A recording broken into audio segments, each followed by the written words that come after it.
आप सभी प्यारे बच्चों का मैं बहुत बहुत स्वागत करता हूं हमारे न्यू वीडियो में। मैं आपका मेंटर अविनाश कुमार। तो देखिए प्यारे दोस्तों, जैसा कि आप सभी के पास इंफॉर्मेशन पहुंच गया होगा कि जो आपका बोर्ड एग्जाम है उसको शिफ्ट कर दिया गया है कम से कम जून तक। तो देखिए प्यारे दोस्तों, इस टाइम आपका स्ट्रेटजी क्या होना चाहिए, आपका प्लान क्या होना चाहिए। तो यहाँ पर देखिए बहुत सारे बच्चे ये टाइम को बस वेस्ट कर देंगे, बट ऐसा आपको नहीं करना है।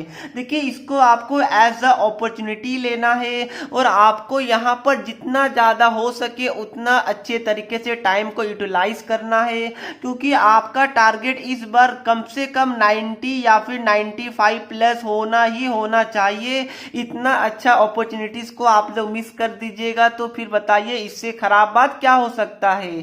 सिलेबस भी रिड्यूस हुआ है, आपका एग्जाम 4 से 5 मंथ तक आगे डिले कर दिया गया है, तो डेफिनेटली आपको फायदा उठाना चाहिए। तो आज के वीडियो में मैं लेके आ गया हूं क्लास 12 फिजिक्स का जो 1 मार्क्स से क्वेश्चन जो 2020 एंड 2019 ईयर में पूछे जा चुके हैं, वो मैं आज आपके साथ डिस्कस करूंगा। ध्यान रखिएगा, मैं आपको सारा कॉन्सेप्ट भी एक्सप्लेन करूंगा और ये सभी क्वेश्चन बहुत ज्यादा इंपॉर्टेंट है, सिंपल भी है बट इंपॉर्टेंट है। तो चलिए दोस्तों, सीधा हम लोग चलते हैं क्वेश्चन नंबर 1 की तरफ। बट उससे पहले बताना चाहता हूं कि दोस्तों, अगर आप क्लास 12 साइंस के बच्चे हैं और अगर आपको ऑर्गेनिक केमिस्ट्री से डर लगता है तो अनअकैडमी के top educator Bharat Panchal sir आपके लिए लेके आ गए हैं free special series of organic chemistry, जहां पर haloalkane and haloarene से स्टार्ट करके पूरे एमीन्स तक आपके ऑर्गेनिक केमिस्ट्री के चैप्टर्स को क्लियर करवाया जाएगा। और ये 2021 बोर्ड बच्चों के लिए है और ये बिल्कुल फ्री ऑफ कॉस्ट है। तो आपको इसमें एनरोल करने के लिए, ऑर्गेनिक केमिस्ट्री के लेक्चर्स को देखने के लिए मैंने लिंक आपको डिस्क्रिप्शन बॉक्स में दिया है। सिंपली वहां से जाके अनअकैडमी लर्निंग ऐप को इंस्टॉल कर लीजिए गूगल प्ले स्टोर से। देन आपसे एक कोड मांगा जाएगा, वहां पर हमारा कोड FE10 का जरूर से जरूर यूज कर लीजिएगा। और इतना ही नहीं, यहाँ पर अगर आप लोग ये कोर्स को देखते हैं, ये लेक्चर्स को देखते हैं, तो यहाँ पर प्रीवियस ईयर क्वेश्चन भी कवर करवाए जाएंगे और आपके डाउट्स को भी क्लियर किया जाएगा लाइव चैट्स के थ्रू। और इतना ही नहीं, यहाँ पर आपको बहुत सारे टिप्स एंड ट्रिक्स भी शेयर किए जाएंगे कि ऑर्गेनिक केमिस्ट्री के जो क्वेश्चन है उसको कैसे अटेम्प्ट करना चाहिए। तो देरी मत कीजिए, जाइए, लिंक मैंने डिस्क्रिप्शन बॉक्स में दे दिया है। अब देखिए दोस्तों, ये हमारे लिए क्वेश्चन नंबर 1 है। बहुत सारे बच्चे सोच रहे हैं सर ये आपने हिंदी और इंग्लिश में दोनों क्यों लिखा, क्योंकि जो आपका बोर्ड का पेपर आएगा ना उसमें भी आपको हिंदी और इंग्लिश दोनों में लिखा हुआ रहेगा। तो कभी कभी अगर आप लोग इंग्लिश में कंफ्यूज हो जाते हैं तो हिंदी से आप लोग समझ सकते हैं, बट इंग्लिश मीडियम वाले बच्चों के लिए तो हिंदी थोड़ा सा और भी ज्यादा डिफिकल्ट लगता है। बट हाँ, डेफिनेटली अगर कभी आप लोग क्वेश्चन को समझ नहीं पाए तो हिंदी को पढ़ के हेल्प ले सकते हैं। अब देखिए यहाँ पर क्या बोला गया कि draw the pattern of electric field lines when a point charge -q, ठीक है, आपको दिख रहा होगा -q is kept near an uncharged conducting plate. अब देखिए इस टाइप का क्वेश्चन CBSE में बहुत बार पूछा जाता, तो कॉन्सेप्ट क्या बोलता है, सिंपल सा कॉन्सेप्ट है। आपको पता होगा कि अगर आपका पॉजिटिव चार्ज होगा तो वहां से इलेक्ट्रिक फील्ड क्या होता है, दूर भागता है, ठीक है। जैसे आप लोग भी अभी के टाइम में कोविड से दूर भागते होंगे, बहुत सारे लोग अलग अलग वेजिटेबल से दूर भागते होंगे, उसी तरह यहाँ पर +q चार्ज से, पॉजिटिव चार्ज से, जो इलेक्ट्रिक फील्ड लाइन से, वो हमारा दूर भागता है। और अगर -q रहेगा तो ये हमारा क्या होगा, इसके पास आएगा। एग्जाम्पल ले लीजिए ना, कोविड का टाइम चल रहा है, अगर आपका प्लस रहेगा मतलब कि कोविड पॉजिटिव, तो उससे आप लोग दूर भागिएगा। अगर नेगेटिव रहेगा तो उसके आप लोग सामने आएगा, क्योंकि सभी लोग चाहते हैं कि हम लोग कोविड पॉजिटिव ना हो। अब देखिए ये हमारा कॉन्सेप्ट है। आप क्वेश्चन पढ़िए, इसमें क्या बोला जा रहा है, सिंपल सा है क्वेश्चन कि एक -q चार्ज है, ठीक है प्यारे दोस्तों। सपोज कीजिए ये हमारा -q चार्ज है। क्या बोला जा रहा है कि is kept near an uncharged conducting plate, मतलब कि कोई भी एक कंडक्टिंग प्लेट आप लोग मान लीजिए जो कि अनचार्ज है या फिर न्यूट्रल, आप लोग समझ सकते हैं, ठीक है। मतलब प्लस जितना होगा उतना माइनस होगा, ऐसा मान लीजिए। अब देखिए दोस्तों क्या होगा, मैंने आपको बताया कि माइनस क्यू से क्या होता है, जो इलेक्ट्रिक फील्ड लाइन से वो पास आता है, तो क्या होगा, यहां से इलेक्ट्रिक फील्ड लाइंस ऐसे हमारा क्या आएगा, पास आएगा, और यही हमारा क्या हो जाएगा, आंसर हो जाएगा। तो क्या क्वेश्चन डिफिकल्ट लगा? बिल्कुल नहीं, हलवा क्वेश्चन था। आई होप दोस्तों आपको समझ में आ गया होगा।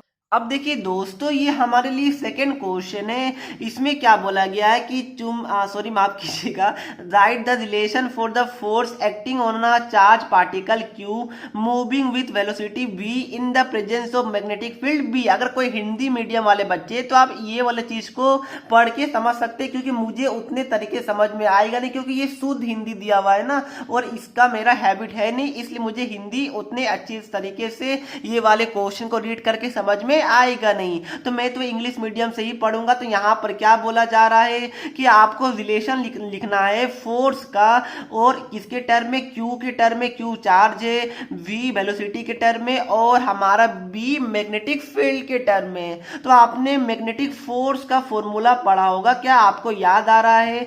क्या होता है बताइए, क्यू फिर इंटू वी क्रॉस बी होता है, ठीक है। बी वेलोसिटी हो गया, बी मैग्नेटिक फील्ड हो गया। यहाँ फिर इसको एक्सटेंड करके यहाँ पर इसको खोलिएगा तो q b b sine theta भी लिख सकते हैं, बट यहाँ पर वेक्टर का बात किया गया है, तो यही चीज आप लोग लिखिएगा। तो क्या सभी दोस्तों को ये फॉर्मूला पता था? अगर पता था तो बहुत अच्छी बात है, नहीं पता था तो मैंने आपको बता दिया। तो देखिए कितना हलवा, कितना सिंपल क्वेश्चन आता है, ऑब्जेक्टिव टाइप क्वेश्चन है, 1 मार्क्स का क्वेश्चन है। अब देखिए दोस्तों, जो क्वेश्चन नंबर 3 है, ये सीबीएसई में लगभग हर साल या फिर अल्टरनेट ईयर में तो पूछा जाता ही है। रेजिस्टिविटी और टेम्परेचर के बीच में आपको ग्राफ को प्लॉट करने के लिए बोला गया है फॉर सेमीकंडक्टर। तो मैं आपको ऑलरेडी बहुत सारे वीडियो में बता चुका हूँ, वापस से बता देता हूँ, जितना रिविजन कीजिएगा उतना आपके लिए अच्छा होगा। तो एक आपका होता है सेमीकंडक्टर, एक आपका होता है कंडक्टर। इंसुलेटर के लिए नहीं पूछा जाएगा, तो एक कंडक्टर हो गया, एक सेमीकंडक्टर हो गया। सेमीकंडक्टर का एग्जांपल लाइक सिलिकॉन हो गया, कंडक्टर का एग्जांपल लाइक कॉपर हो गया। अब देखिए यहाँ पर क्या आता है कि रेजिस्टिविटी और टेम्परेचर का ग्राफ को प्लॉट करने के लिए आता है। तो ये हमारा क्या हो गया, रेजिस्टिविटी, ये हमारा टेम्परेचर मान लीजिए। रेजिस्टिविटी और टेम्परेचर हो गया, तो सेमीकंडक्टर के केस में या फिर सिलिकॉन के केस में जो हमारा टेम्परेचर है ये हमारा क्या होता है, डिक्रीज होता है। बट कंडक्टर के केस में क्या होता है, ये हमारा इंक्रीज होता है। ये बात को ध्यान में रखिएगा, ठीक है प्यारे दोस्तों। यहाँ पर सेमीकंडक्टर या फिर सिलिकॉन भी लिखा रह सकता है, कंडक्टर या फिर कॉपर भी लिखा रह सकता है। तो यहाँ पर क्या बोला गया सेमीकंडक्टर के लिए, तो मैंने तो आपको बता दिया क्या कुछ क्वेश्चन में है। ये हमारा रेजिस्टिविटी हो गया, ये टेम्परेचर हो गया, ये हमारा क्या हो गया, ये वाला कर्व हो गया। आई होप दोस्तों आपको समझ में आ गया होगा। हलवा हलवा क्वेश्चन है, बस आपको बनाना है, खा लेना है। अब देखिए फोर्थ वाले क्वेश्चन में क्या बोला गया है कि दो रेजिस्टर है R1 और R2। यहाँ पर R1 का 4 ओम दिया हुआ रेजिस्टेंस और इसका 6 ओम R2 का, ठीक है। तो जो जो दिया हुआ इसको हम लोग लिख लेते हैं, ये मैंने लिख लिया। अब क्या बोला जा रहा है, दोनों को पैरेलल में कनेक्ट किया गया। चलिए मैं सर्किट डायग्राम बना देता हूँ आपके लिए। पैरेलल तो मेरे हिसाब से कुछ ऐसा ही होता है, क्या ऐसा ही होता है, बिल्कुल होता है। अब देखिए यहाँ पर क्या हुआ, ये हमारा R1 मान लीजिए, इसको R2 मान लीजिए, और ये B हो गया, ठीक है प्यारे दोस्तों। अब क्या बोला गया कि पैरेलल में कनेक्ट किया गया है across a battery the ratio of power dissipated in terms of P1 and P2। मतलब सपोज कीजिए कि R1 में पावर हमारा P1 है, R2 में पावर हमारा क्या है, P2 मान लीजिए, ठीक है। तो आपको क्या बोला कि ये दोनों का पावर का रेशियो निकालिए। अब देखिए प्यारे दोस्तों, यहाँ पर आपको पावर का बहुत सारा फॉर्मूला पता होगा। सबसे पहले पावर का फॉर्मूला क्या होता है, V²/R होता है। V = I R पुट कीजिएगा तो ये हमारा क्या आ जाएगा, I² R आ जाएगा। इसी तरह आप लोग यहाँ पर क्या हो गया, V और I के बीच में भी निकाल सकते हैं, तो VI भी हो जाएगा। तो ये 3 रिलेशन हमारा होता है पावर का। कैसे हुआ, अगर आपको एक भी याद है तो उसके बाद आप लोग यहाँ पर V = I R लगाइएगा। आपका आंसर नहीं, आपका मतलब ये वाला फॉर्मूला आ जाएगा। तो आई होप दोस्तों इतना तो आप सभी प्यारे बच्चे को पता होगा। अब सवाल आता है कि सर हम लोग इस वाले क्वेश्चन में कौन सा फॉर्मूला का यूज करें। तो सबसे पहले यहाँ पर रेजिस्टेंस गिवन है तो V इंटू आई तो हम लोग लगाएंगे नहीं, क्योंकि कोई मतलब ही नहीं है, ना V दिया हुआ ना I दिया हुआ है, तो ये तो हम लोग नहीं लगाएंगे। तो यहाँ पर अब ये दो फॉर्मूला बचता है, तो बच्चे क्या करेंगे, कुछ बच्चे ये फॉर्मूला लगाएंगे, कुछ बच्चे ये लगाएंगे, और दोनों से अलग अलग यहाँ पर आंसर आता है, और वो ऑप्शन यहाँ पर रेडी है। अगर कुछ भी गलत कीजिएगा वो ऑप्शन आपके लिए रेडी रहता है। अब देखिए प्यारे दोस्तों, आपको पता होना चाहिए कि जब भी हमारा पैरेलल सर्किट होता है तो उस केस में जो हमारा पोटेंशियल डिफरेंस मतलब कि V होता है वो क्या होता है, हमारा कांस्टेंट होता है पैरेलल के केस में। ठीक है प्यारे दोस्तों, और अगर आपका सीरीज कॉम्बिनेशन रहता है तो उस केस में हमारा करंट क्या होता है, कांस्टेंट होता है। तो ये चीज आपको पता होना चाहिए। तो हम लोग यहाँ पर क्या है, पैरेलल कनेक्शन है तो यहाँ पर V कांस्टेंट होता है, इसलिए हम लोग ये वाला फॉर्मूला को यूज करेंगे। अगर सीरीज होता तो उसमें I कांस्टेंट रहता तो उसमें हम लोग ये वाला फॉर्मूला को यूज करते। तो क्या होगा बताइए, ये हमारा हो जाएगा P1 बाई P2 निकालने के लिए बोला गया। P1 क्या हो जाएगा, V square by R1 V square, और यहाँ पर P2 क्या हो जाएगा, V स्क्वायर बाई R2 हो जाएगा। V क्यों रहा सेम, क्योंकि दोनों हमारा पैरेलल का केस में कांस्टेंट रहता, तो ये हमारा कटेगा। R2 बाई R1 आ जाएगा। R2 क्या बताइए, R2 हमारा 6 है, R1 क्या है 4 है, तो ये हमारा क्या आ गया 3/2। तो कोई ऐसा ऑप्शन दिख रहा है 3:2 में, ऑप्शन नंबर बी दिख रहा है। तो आई होप दोस्तों आपको समझ में आया होगा, बहुत ज्यादा सिंपल और मजा भी आ रहा होगा। तो देखिए ये हमारे लिए क्वेश्चन नंबर 5 है। और हाँ, सभी बच्चे वीडियो को पोस्ट जरूर कीजिएगा। आप लोग मतलब जब मैं सॉल्यूशन बताऊं उससे पहले एक बार खुद से जरूर ट्राई कीजिएगा। तो इसमें क्या बोला गया देखिए कि if the net electric flux through a close surface is 0, मतलब क्या हो गया अंडा, ये कोई भी क्लोज सरफेस है। इसमें क्या बोला जा रहा है कि नेट इलेक्ट्रिक फ्लक्स है मतलब फाई, ये नेट हमारा क्या है 0 है। तो ये चार ऑप्शन में से इससे हमें क्या पता चलता है।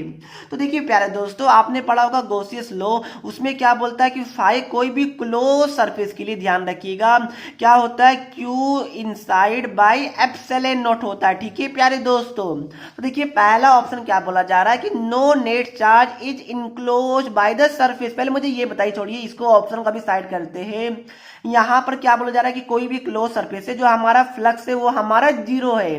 तो क्या एप्सिलॉन नॉट 0 हो सकता है, कभी नहीं हो सकता है। तो बताइए ये पूरा फ्लक्स हमारा 0 कब होगा, जब हमारा Q इनसाइड 0 होगा तभी तो 0 होगा, ऑब्वियसली है, क्योंकि एप्सिलॉन नॉट क्या होता है 8.85 इंटू 10⁻⁻12 होता है, तो वो तो हमारा फिक्स है। तो क्या होगा, अगर Q इनसाइड 0 होता है तभी तो हमारा पूरा नेट फ्लक्स क्या होगा 0 होगा।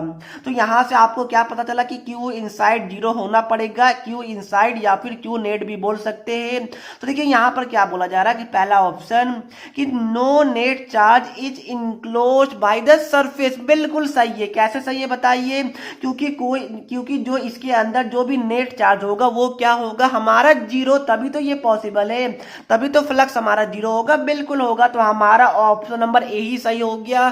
तो आगे हमें पढ़ने का जरूरत भी नहीं है।